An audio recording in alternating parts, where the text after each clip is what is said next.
Hello NEET aspirants. आज जो हम स्ट्रेटजी आपके लिए लेकर के आए हैं वो है चैप्टर बायोमोलिक्यूल्स। बायोमोलिक्यूल ऐसा चैप्टर है जो क्लास 11th में बायो में है और क्लास 12th में केमिस्ट्री में है।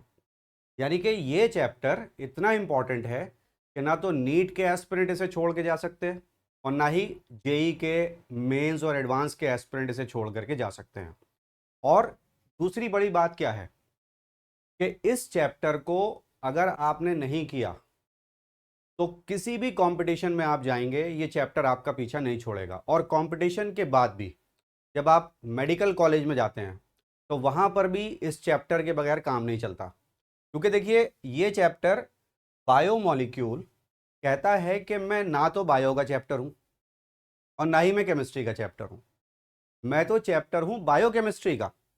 तो बच्चों बायोकेमिस्ट्री में इसकी इंपॉर्टेंस समझ लीजिए। आप देखिए बायोकेमिस्ट्री का एक पेपर होता है हर एक कंपटीशन के बाद।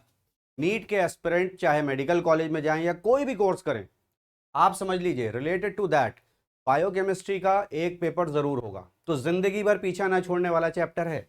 अब की देखते हैं कि इसकी स्ट्रेटेजी हमने कैसे डेवलप की हुई है। सबसे पहले देखते हैं इसके इंपॉर्टेंट टॉपिक्स। इंपॉर्टेंट टॉपिक्स में एनसीईआरटी और जितनी भी जगहों पर आप बुक्स में पढ़ेंगे तो सारे बायोमोलिक्यूल के जो मोनोमर्स हैं, मोनोमर का मतलब होता है one unit, monomer that is one unit, मर मीन्स यूनिट, ठीक है ना, वन यूनिट।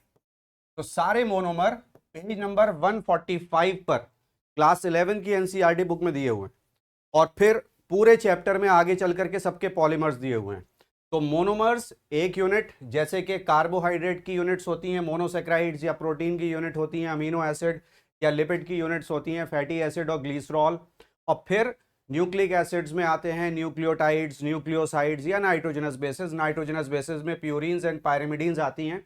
ये सारी चीजें इंपॉर्टेंट टॉपिक में जाती हैं। फिर वो मोनोमर्स किस तरह से आपस में जुड़ते हैं एंड द प्रोसेस सारे बच्चों को ये मालूम है कि उसको बोलते हैं डिहाइड्रेशन सिंथेसिस। मतलब जब भी मोनोमर पॉलीमर बनेंगे बायोमोलिक्यूल में तो वाटर रिलीज होगा, तो उस पर ध्यान देना है। इन चार मेन चीजों को लेकर के चलना है सबसे पहले। और इंपॉर्टेंट टॉपिक के अंदर फिर नेक्स्ट पार्ट आता है एंजाइम्स और उनके फंक्शन। एंजाइम को तो किसी हालत में छोड़ना है। एंजाइम के जितने भी सब टॉपिक हैं, स्पेशली जो लास्ट टॉपिक है एंजाइम का, कोफैक्टर, जिसमें 3 तरह के कोफैक्टर दिए हुए हैं, coenzyme, prosthetic group and metal ion, वो सारे के सारे इंपॉर्टेंट टॉपिक में कवर होते हैं। इसके बाद में देखिए बायोमोलिक्यूल चैप्टर की रेफरेंस हमको कहाँ मिलती है? क्लास 12th में बायोलॉजी के अंदर मॉलिक्यूलर बेसिस ऑफ इनहेरिटेंस में, जहां पर प्रोटीन सिंथेसिस और पोस्ट ट्रांसलेशनल मॉडिफिकेशन, ये सेल से भी हमको इसका आइडिया मिलता है एंडोमेम्ब्रेन सिस्टम में, कि प्रोटीन बनने के बाद प्रोटीन की प्रोसेसिंग कैसे होती है, how they are converted into enzyme, ठीक है ना। तो ये सारे हमने इंपॉर्टेंट टॉपिक्स में ऐड किए हुए हैं। अब आगे बढ़ते हैं। इजी टॉपिक्स इस चैप्टर के कौन से हैं? जैसे मैंने आपको पहले भी बताया कि जितने भी मोनोमर्स हैं उनको पढ़ना आसान है। पेज 145 में एक ही पेज में सारे दिए हुए हैं, लेकिन आपको इसको कैटेगरी वाइज पढ़ना है कि कार्बोहाइड्रेट के मोनोमर पहले पढ़ने हैं, उसके बाद प्रोटीन के मोनोमर पढ़ने हैं, उसके बाद में लिपिड्स के मोनोमर्स पढ़ने हैं और फिर न्यूक्लिक एसिड के। लेकिन अगर तरीका ये आप अपना लें बच्चों कि आप कार्बोहाइड्रेट पूरा ले लें, उसके मोनोमर साथ में पॉलीमर, प्रोटीन ले लें उसके मोनोमर साथ में पॉलीमर, फिर न्यूक्लिक एसिड ले लें उसके मोनोमर साथ में पॉलीमर, और फिर फाइनली लिपिड्स को ले लें। लिपिड्स क्योंकि एक पूरी क्लास है, राइट, एक कंपाउंड का नाम नहीं है, तो वहां पर simple lipid, compound lipid, then you have prostaglandins, then you have sterols. तो ये सारे के सारे मिला करके पढ़ने हैं, ठीक है ना। लेकिन कैटेगरी वाइज पढ़िए, बजाय इसके कि सबके मोनोमर एक साथ पढ़ लें, सबके पॉलीमर एक साथ पढ़ लें। ये स्ट्रैटेजी नहीं है। स्ट्रैटेजी कहती है कि कार्बोहाइड्रेट शुरू किया है तो मोनोमर से पॉलीमर तक पूरा खत्म करना है, प्रोटीन शुरू किया है तो अमीनो एसिड से लेकर के पॉलीपेप्टाइड फॉर्मेशन तक पूरा सीखना है, ठीक है। और फिर इजी टॉपिक में स्ट्रक्चरल ऑर्गेनाइजेशन जो बायोमोलिक्यूल्स की है, how they are converted into polymer, या उनके पॉलीमर्स की ऑर्गेनाइजेशन कैसी होती है, right. Moving on to the next part of the chapter, that is difficult topics. Difficult topic में क्योंकि हम न्यूक्लियोटाइड्स के बारे में पढ़ रहे हैं, उनसे बनने वाले nucleic acids, DNA replication and transcription, then translation का आइडिया जो क्लास 12 के सिलेबस से chapter 6 molecular basis of inheritance में मिलती है, that is translation of protein synthesis. और उसके बाद में किस तरह से proteins are organised into enzyme, that is post translational modification. फिर प्रोटीन के जो स्ट्रक्चर लेवल्स हैं, primary structure, secondary structure, tertiary structure, that comes under difficult topic structure level of protein organisation, जिसमें किस तरह से अल्फा हेलिक्स, बीटा शीट ये सब बनते हैं, हाइड्रोजन बॉन्ड कैसे बनते हैं, इसका पूरा आइडिया लेना है।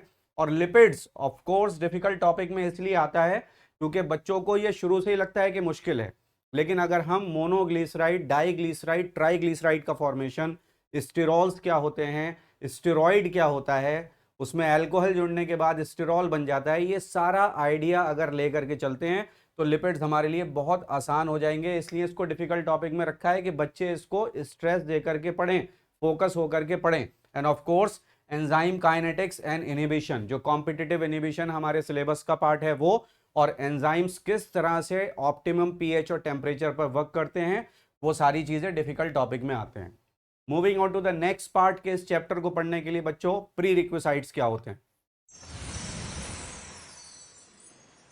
तो बेसिक नॉलेज ऑफ केमिस्ट्री जो सारे बच्चों को, क्योंकि नीट एस्पिरेंट है, तो होती है how bonds are form by the sharing of electrons. Then you have understanding of cell biology, knowledge about biochemistry. मैंने शुरू में आपको बताया इस लेक्चर के कि बायोकेमिस्ट्री तो पक्का आपको, ये जितने भी कॉम्पिटिशन्स आप दे रहे हैं स्पेशली नीट, उसके बाद में जो एक पेपर होगा वो आपका बायोकेमिस्ट्री का होगा। तो जिंदगी भर बायोकेमिस्ट्री आपका पीछा नहीं छोड़ने वाली है। तो जितने भी फंडामेंटल्स आप स्ट्रॉन्ग कर लेंगे नीट की प्रिपरेशन में, वो आप ही की लाइफ में काम में आएगा। और 720 लाने वाले बच्चे जो होते हैं वो बायो मॉलिक्यूल्स चैप्टर को परफेक्टली करके जाते हैं। अभी जब आप इसके आगे बढ़ेंगे तो आपको इसकी और भी इंपॉर्टेंस पता चलेगी, वीडियो को आखिर तक देखते रहिए। देन अंडरस्टैंडिंग बेसिक जेनेटिक्स, और फिर उसके बाद में मॉलिक्यूलर बायोलॉजी की जो टेक्निक्स हैं उनका हल्का सा आपको फेमिलियर उनसे होना चाहिए। Moving on to the weightages, previous year weightages. Previous year में देखिए बच्चों 4, 5, 6, 7 क्वेश्चन इसके रिपीटेडली आते हैं, not only in biology but also in the paper of chemistry.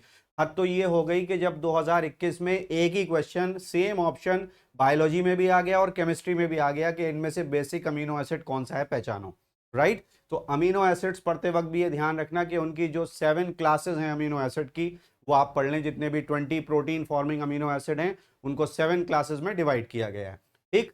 NEET 2023 में 4 क्वेश्चन, 22 में 5 क्वेश्चन, 21 में 4, और देखिए 20 में 6 क्वेश्चन, ऑफ कोर्स 19 में 7 क्वेश्चन। तो पास्ट 5 इयर्स में 26 क्वेश्चन, थोड़ा सा हाँ जैसे हम बोल सकते हैं कि मॉडरेटली डिफिकल्ट लेवल से ही आए हैं। तो बच्चों I wish you all the best, इसको अच्छे से तैयार करिए, स्ट्रेटेजी को फॉलो करिए और फिर अपनी तैयारी कर लीजिए मेडिकल कॉलेज में पहला कदम रखने के लिए। Thank you so much.